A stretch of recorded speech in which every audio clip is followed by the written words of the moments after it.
Bienvenidos a Así se habla de terror. La historia de hoy nos lleva a la ciudad de Toronto, en Canadá. En esta ciudad viven más de 2,5 millones de habitantes y por ella pasan más de 5 millones de personas por día. Es la urbe más importante del país y tal es así que en ella podemos encontrar varias historias.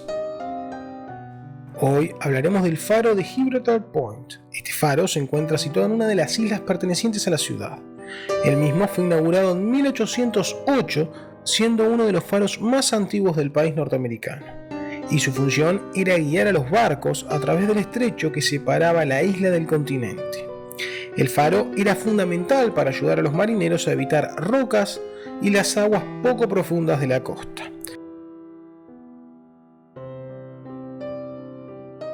Fue construido con 16 metros de altura, pero en 1932 se extendió a 25.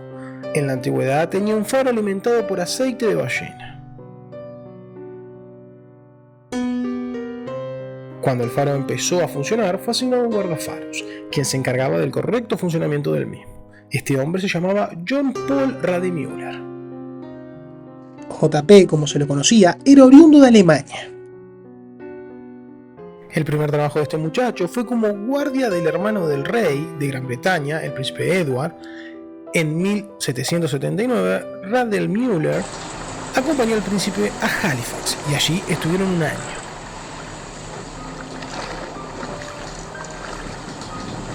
JP se enamoró de Canadá y decidió quedarse. Es así que se trasladó hasta Toronto y comenzó a buscar trabajo.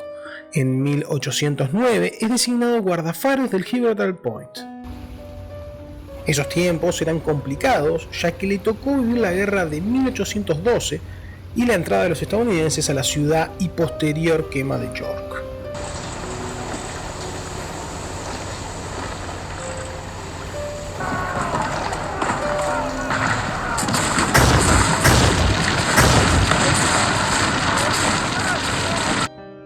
La isla en esos años no era una isla sino una península que en 1858 se transformó en isla luego de un fuerte diluvio.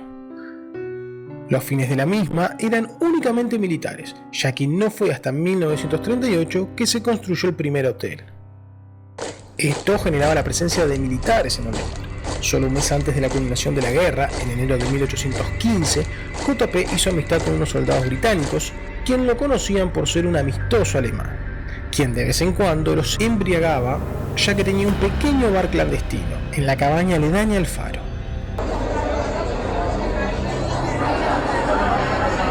El 14 de febrero, dos soldados británicos apostados en el fuerte de York fueron a visitar el bar clandestino de Rademüller.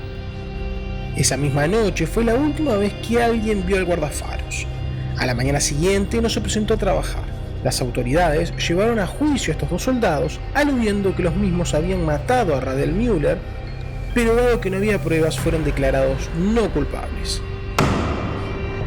La leyenda cuenta que estos dos soldados acudieron al faro por cerveza. Una vez que se terminó la misma, ya estando borrachos, subieron al faro enfadados para buscar a Rademüller. Get back here! You can't escape me! No! Wait! Wait!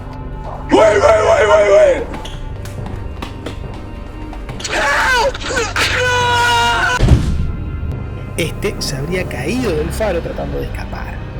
Los soldados, luego de ver que JP estaba muerto, decidieron enterrarlo para que nadie se dé cuenta de lo sucedido. Estas son especulaciones de lo que pudo haber pasado. Lo que sí es cierto que el cuarto guardafaros, George Duranan, encontró muy cerca del faro una mandíbula que estaba enterrada en una fosa no muy profunda. Hoy en día, el faro es parte turística de la isla central de Toronto y son varios los visitantes que acuden a deslumbrarse con su historia. Pero la misma no se ha quedado ahí, sino que ha ido creciendo debido a las experiencias de los visitantes que acuden al faro. Los torontianos aseguran que en el Gibraltar Point se puede ver la figura de un hombre moviéndose en lo más alto del faro, como si estuviera tratando de hacer funcionar el mismo.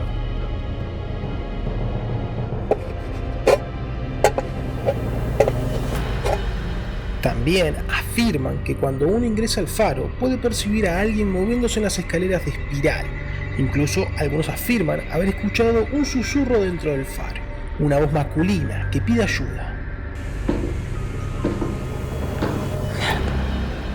Hoy en día, el Gibraltar Point simplemente es una estructura que recuerda el pasado marítimo y bélico de la ciudad, además de ser un atractivo turístico para aquellos que quieran pasar una tarde entretenida en la isla central. Lo cierto es que aquí aún está la historia del primer guardafaro sin resolver. Así se habla de terror. Espero que les haya gustado. Que tengan buena noche.